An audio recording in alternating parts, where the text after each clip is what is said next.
If I hadn't stumbled into that roadside shack, drunk and angry, I would have never learned what true evil looks like.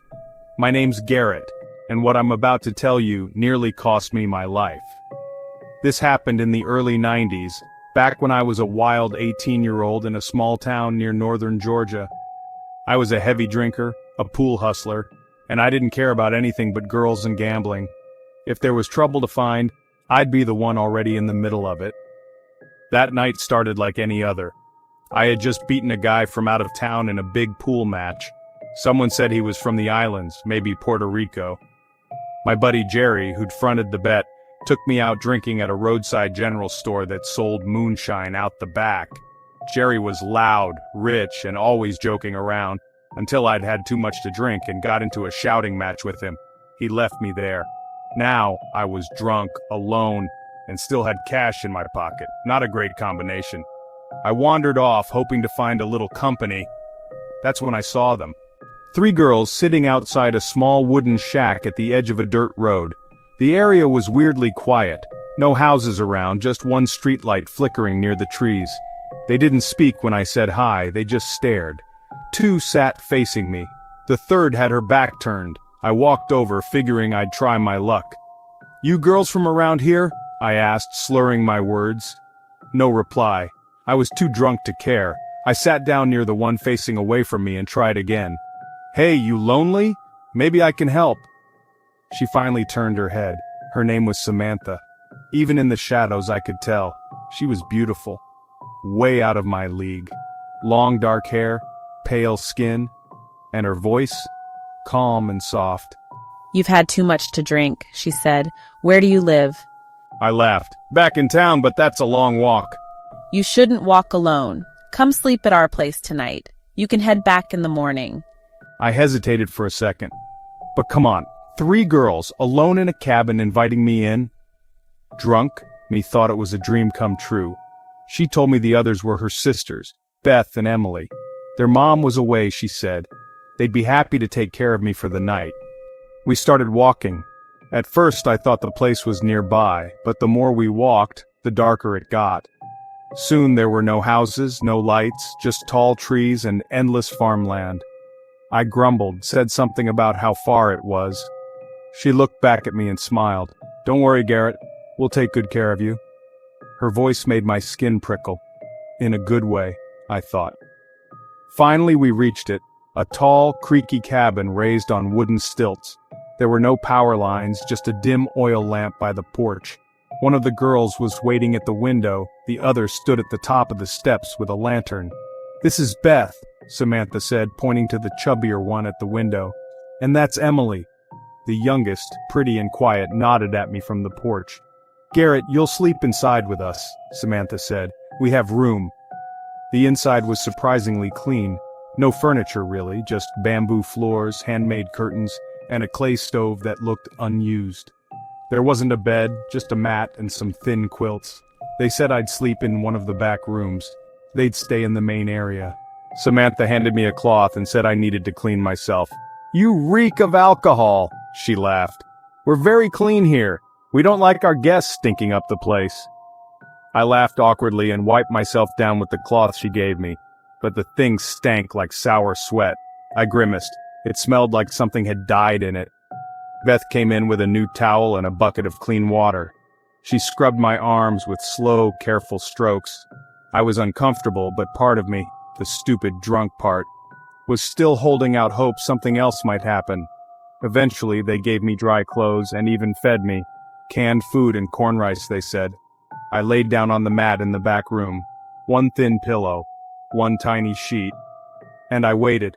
But something felt off. The house had gone silent, too silent. No creaks, no footsteps, not even wind outside. I walked to the main room, empty. The sisters were gone.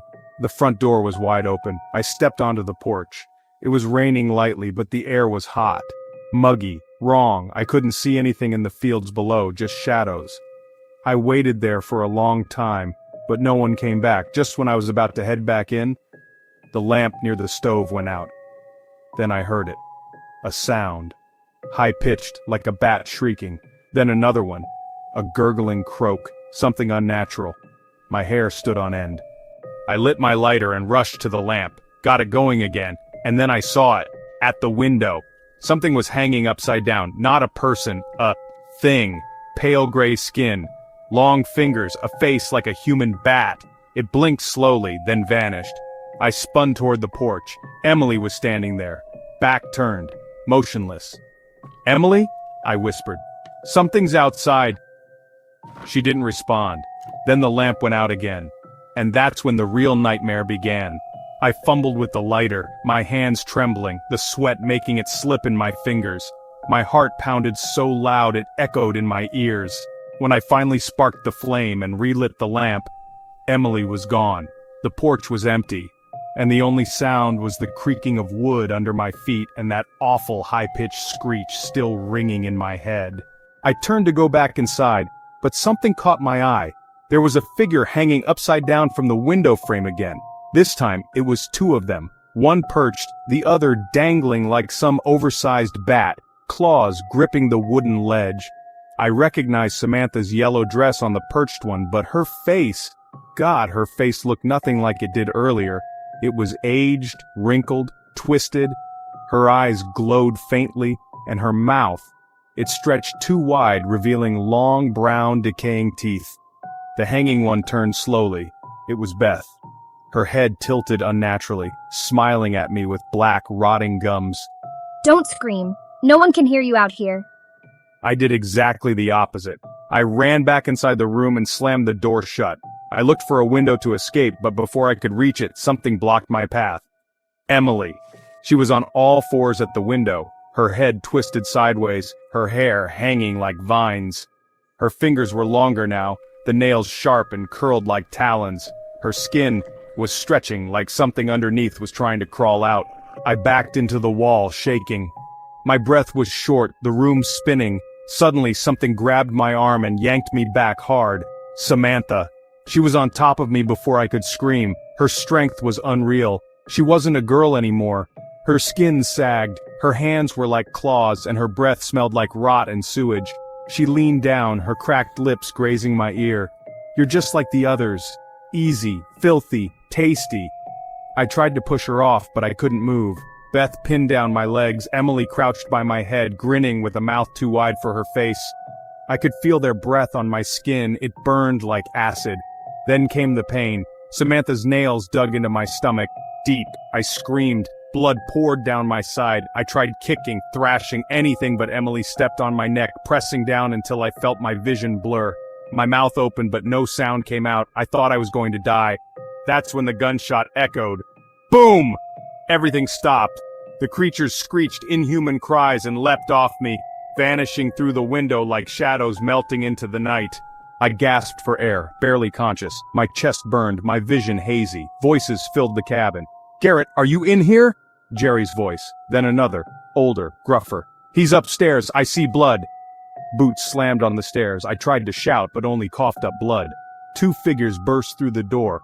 One was Jerry. The other was a large, older man holding an old hunting rifle. He swept the room quickly, aiming toward the windows, then knelt beside me. "Son of a bitch, he's still alive," the old man muttered. "Let's get him out of here, now." Jerry held me up, wrapping a torn sheet around my stomach. "You stupid bastard," he said, voice shaking. "I knew something was wrong, I knew it." They half dragged me down the stairs. I couldn't walk, could barely breathe. My legs burned, my stomach throbbed with every movement. Blood soaked through the sheet. Another gunshot rang out behind us and the old man yelled, "Keep moving! They're still close!" Outside I caught a glimpse of the fields, pitch black, the shadows moving unnaturally. I heard rustling, screeching, then a growl that didn't sound like any animal I knew. The old man fired again into the darkness. We ran through the fields, thorns ripping at my legs, branches smacking my face. I wasn't wearing pants. They'd stripped me. Every scrape felt like fire on open wounds. I was barely conscious when we reached the next house, a small, sturdy cabin with a tin roof. "Dear Lord, bring him inside." They laid me on a woven mat. She cleaned my wounds, wrapped them tightly, and whispered prayers the whole time. Jerry knelt by me, his face pale. "You're lucky I followed you. You were too drunk to know better. I saw you talking to them." I didn't know what they were until they started walking, without touching the ground. I knew then. You followed me? I croaked, barely able to talk. I tried to stay close, but when I saw how far they were taking you, I stopped by this guy's house.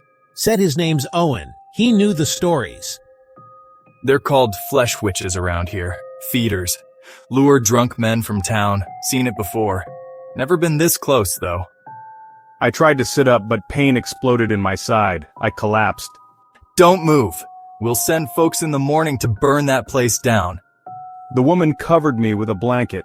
I was shivering. That night I didn't sleep. I couldn't. Every time I closed my eyes I saw Samantha's face, the way it twisted, the hunger in her eyes. I kept thinking about how close I came to dying, or worse. The next morning I woke up in a real bed for the first time in days. The pain was still there, wrapping around my gut like barbed wire, but the bleeding had stopped. My legs ached, my chest burned, but I was alive. You finally woke up, man. I didn't sleep a damn minute. I tried to talk, but my throat was dry. He handed me water. I owe you, I croaked. No, you owe yourself. You're lucky those things didn't finish you. Jerry filled me in on the rest. After carrying me to Owen's house, they stayed up all night guarding the cabin. Apparently, Owen's wife, Vicky, patched me up as best she could. But my wounds were bad. The bite on my leg looked like someone tried to tear a steak off it. The scratches on my stomach, almost surgical, as if those claws knew what to go for. Whatever those women are, they're not human. Not even close. I asked him why he followed me in the first place. You're an idiot when you drink. I saw you sitting next to those girls by the road. Something about them didn't feel right. I was going to walk up and pull you away, but then two of them disappeared into the woods. Just gone. The third told you to follow her, so you did. Why didn't you stop me? I wanted to, but the way they moved, Garrett, they weren't walking. They were gliding. I swear to God, their feet weren't even touching the ground. That gave me chills. Jerry had stayed close, he said, keeping to the trees. He saw how far they took me. That's when he ran to Owen's cabin, the only house nearby. And Owen? I asked. How the hell does he know so much about them? He said they've been around for decades. Flesh witches, skin feeders, night hags. Locals have different names. They live out there, away from the main town. Never cause trouble for the locals. Only target strangers. Glad to see you lived. I asked him if they were witches or demons. He took off his hat and sat down. There's something in between, Owen said. Not born, not made, cursed maybe. Some folks say they were once real women, sisters, long ago, back when this land was first cleared. One story says they made a deal to stay young forever. Another says they fed on their own kin. Doesn't matter. What matters is they've been picking off travelers for years. And no one stops them? I asked. You're not from here, so let me explain something. People in this town don't ask questions they don't want answers to. The sisters don't bother locals. They feed on drifters, outsiders, drunkards who stray too far into the woods. Like you. He wasn't being rude, just honest. The town knows, he said. They just pretend they don't. They think it's better that way. I sat in silence, stunned. How many others had wandered off the beaten path like I had? How many had died, screaming in that cabin? That afternoon, a group of men gathered, Owen among them. They armed themselves with rifles, machetes, torches. Some were older, others young and scared but willing. Jerry stayed back with me, but I could see it in his face. He wanted to go with them. They're finally going to end it? I asked. Maybe, Jerry said. They said it's time. I spent the rest of the day resting. My whole body pulsed with soreness, but my brain wouldn't stop racing. I kept seeing Samantha's face, the way it shifted between beauty and monstrosity. I thought about her strength, her claws, her eyes like bottomless pits. You're easy to lure, easy to kill. Night came. Owen returned after dark. Alone. He stepped inside, covered in sweat, dirt, and blood. He sat down without saying a word. Did you get them? No. They were gone. Cabin was empty. Nothing but bones and blood. We found scraps of clothes. Maybe from the others they took. No sign of them. They'll vanish, move to another place, another town, same game, always just ahead of the fire. What if they come back? Then next time we make sure they don't leave. 3 weeks later, I was back in town. The wounds had mostly closed, but the scars would never go away. Not on my skin, and definitely not in my head. I hadn't touched alcohol since that night. No more pool halls, no more chasing women, no more late-night gambling. Jerry said I'd changed. Quieter, more serious, and he was right. Because once you've been to hell, you don't come back the same. I wanted to leave that town, never return. But something held me there. The questions that never got answered, the nightmares that wouldn't stop. I kept dreaming of the sisters, their hollow eyes, their mouths stretching far too wide, the suffocating weight of their bodies as they pinned me down. One night, Jerry came over, said there were new rumors. 2 kids went missing last night, from another county, just passing through. Car broke down. I stared at him. You think it's them? He nodded. Owen thinks so too, says the signs are the same. But they left. They were gone. They never really leave, man. They just wait, like snakes under the floorboards. That night I couldn't sleep. I sat up in my tiny apartment, staring at the ceiling fan, heart racing with every creak and whisper of wind outside. By 3 a.m., I made a decision. I had to see it, one more time, just to be sure. The forest road hadn't changed. Same trees, same distant sound of crickets, same heavy air that smelled like moss and decay. I drove Jerry's old truck up the dirt path and parked near the overgrown trail. The cabin was still there. The front door was open. Inside, everything was clean, too clean. No blood, no broken wood, no smell of death, just stillness, like nothing ever happened. But it wasn't empty. On the table, I found something that made my blood run cold. A photo, faded and curled at the edges. It was of me, drunk, smiling, sitting by that roadside where I first met them. On the back, written in delicate cursive, "The ones who crave attention are always the easiest to feed on." I backed away slowly. A floorboard creaked above me. My eyes shot upward. There was someone in the attic crawl space. I couldn't see her face, only her bare feet, slowly turning toward the stairs.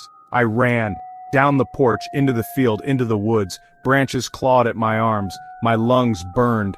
I didn't stop until I reached the road, and even then, I could still feel their eyes, watching me. 2 months passed. Jerry and I moved out of that town. I don't talk about what happened anymore. Most people wouldn't believe me if I did. But every now and then when I'm driving through rural backroads, when I see an old shack in the distance or 3 women sitting quietly on a porch, I feel it. That pull, that scent, that deep, hungry silence. They're still out there. And if you're reading this, if you've ever followed a beautiful stranger into the woods, you might already be theirs. If this story kept you awake tonight, imagine what the next one will do. Subscribe now for more real nightmares hiding in plain sight. Because monsters don't live under your bed. They're sitting next to you on the bus.